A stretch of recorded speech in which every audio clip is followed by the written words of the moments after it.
व्यक्ति की मौत हो जाती है। और बादल गरजने से आवाज क्यों हो जाता है, जिसे थंडर स्टॉर्म कहते हैं। क्या इन बिजली से बचा जा सकता है? क्या एक ही जगह पे कई बार बिजली गिर सकती है? क्या इसे हम स्टोर कर सकते हैं? तो समझिए, गर्मी में पानी जो होता है भाप बनकर ऊपर उठ जाता है, और भाप बनकर जब ऊपर उठता है तो ऊंचाई पर जाने पर, प्रत्येक 165 मीटर की ऊंचाई पर जाने पर टेम्परेचर में 1 डिग्री सेल्सियस की कमी आ जाती है। ये कमी क्यों आती है आपको ज्योग्राफी में बताएंगे। और ये जब ऊपर जाते हैं तो ये बर्फ के छोटे छोटे टुकड़े का रूप ले लेते हैं, जिसमें आप लोग कई बार देखते होंगे आसमान से बर्फ गिरता है।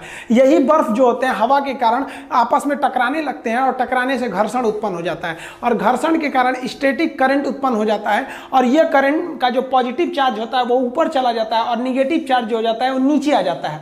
अब ये निगेटिव जो होता है ना, पॉजिटिव को ढूंढता है कि हमको जहां पॉजिटिव मिल जाएगा वहां हम गिर जाएंगे।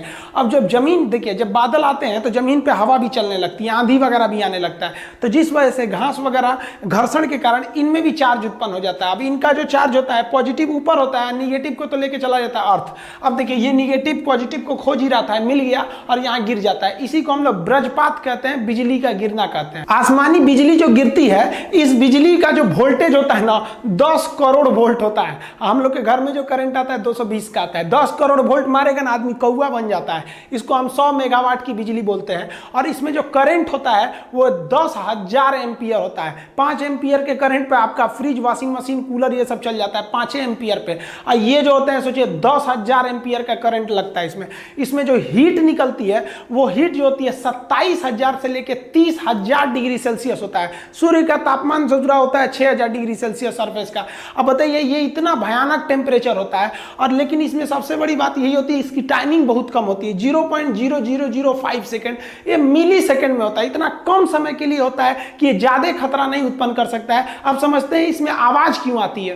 देखिए जो लाइटनिंग होती है, ये बिजली होता है, इसका टेम्परेचर तो 27,000 यानी लगभग 30,000 डिग्री सेल्सियस होता है। और हवा में जो बारिश की बूंदे होती हैं वो तो ठंडा होता है, तो ठंडे के पास गर्म चीज को ले जाएंगे तो बहुत तेज आवाज करता है। जैसे गर्म रॉड को पानी में डालिएगा तो बहुत तेज आवाज करेगा। आप इसको किचन में देखते होंगे, तड़का लगाया जाता है ना, जब सब्जी उब्जी को छौंका जाता है तो तेल एकदम गर्म रहता है, और उसमें आप सब्जी डालेंगे तो हल्ला करने लगता है, ये पगला ही का एक डाला है जी, हम गर्म में ठंडा क्यों मिला रहा है, वही आवाज आने लगता है। तो यही जो होता है बिजली जो होता है उसका टेम्परेचर इतना तेज होता है कि वायुमंडल की हवाएं जो होती हैं वो क्या होती है, दूर हटने के प्रयास करती है। क्योंकि जब गर्मी आता है तो गर्मी के कारण हवाएं दूर होती हैं। इसका टेम्परेचर इतना तेज होता है कि वहां पे जो हवा के पास जो नमी वगैरह रहती है उससे उसको वाष्प बना के उसको बहुत तेजी से हटाता है, जिस वजह से एक आवाज उत्पन्न हो जाती है। आसमान से गिरने वाली बिजली से बचने के लिए बेंजामिन फ्रैंकलिन नामक वैज्ञानिक ने एक लाइटनिंग कंडक्टर या लाइटनिंग रॉड का निर्माण किया था, जिसे हम तड़ी चालक कहते हैं। यह कॉपर का बना होता है।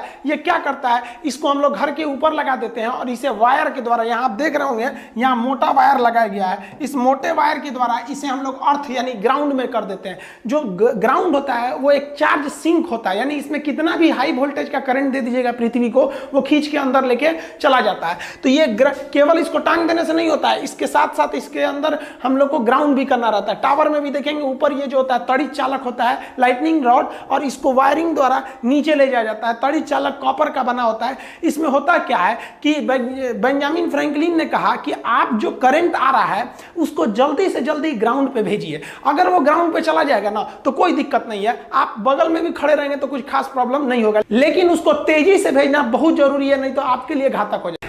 देखिए ये जो बिजली होती है ये बादलों के टकराने के कारण ही उत्पन्न होती है। और बिजली को हम 3 प्रकार से बांटते हैं। एक होता है इंट्रा क्लाउड लाइटनिंग, यानी जब बादल जो होता है, छोटा सा बादल का समूह होता है, इसी में एक ऊपर प्लस हो जाता है, नीचे माइनस हो जाता है, और इसी में टकराने के कारण जो बिजली उत्पन्न होती है उसे इंट्रा क्लाउड कहते हैं। ये बहुत ही कम दिखाई देता है और इससे आवाज भी नहीं आती है। आप जितने भी बिना आवाज वाली बिजली देखे हैं वो इंटर क्लाउड होती है, यानी एक ही बादल दूसरे से नहीं टकराया है, अपने का ही चार्ज दूसरे को ट्रांसफर कर दिया है। अब जो दूसरा होता है वो क्लाउड टू क्लाउड, जैसे एक बादल इधर है और दूसरा बादल इधर है, अब बादल आपस में टकरा जाते हैं तो उसे क्लाउड टू क्लाउड लाइटनिंग कहते हैं। ये बहुत ही बड़ा होता है और इसमें आवाज बहुत ही तेज होती है, ज्यादातर आप यही देखते होंगे। अब एक होता है क्लाउड टू ग्राउंड लाइटनिंग, यानी बादल से सीधे ग्राउंड पे आ गया, तो इसको तो आप सीधे बोलते हैं वज्रपात, यानी बिजली गिर गया। ये बहुत भयानक आवाज करता है क्योंकि ये आसपास गिर गया रहता है। यही है, इसके बारे में तो हम आपको सब कुछ बता दिए। तो ये आप समझ गए क्या सावधानियां हैं, कहां गिर सकते हैं, कितने प्रकार का हो सकता है। देखिए ऐसा नहीं है कि बिजली का झटका जो लगेगा तो 100% मरिए जाएंगे। बहुत से लोग बिजली के झटके से बच जाते हैं। बिजली का झटका जब लगता है तो उससे एक आपके शरीर पर एक दाग बन जाता है, जिसे हम कहते हैं लिचेनबर्ग। ये जो दाग होता है ये पेड़ के जड़ के समान हो जाता है। आप देखिए इस तरह से दाग बन जाता है, टैटू टाइप का बन जाएगा, जहां लगेगा बहुत खतरनाक हो जाएगा। तो ये बहुत कम शॉट लगा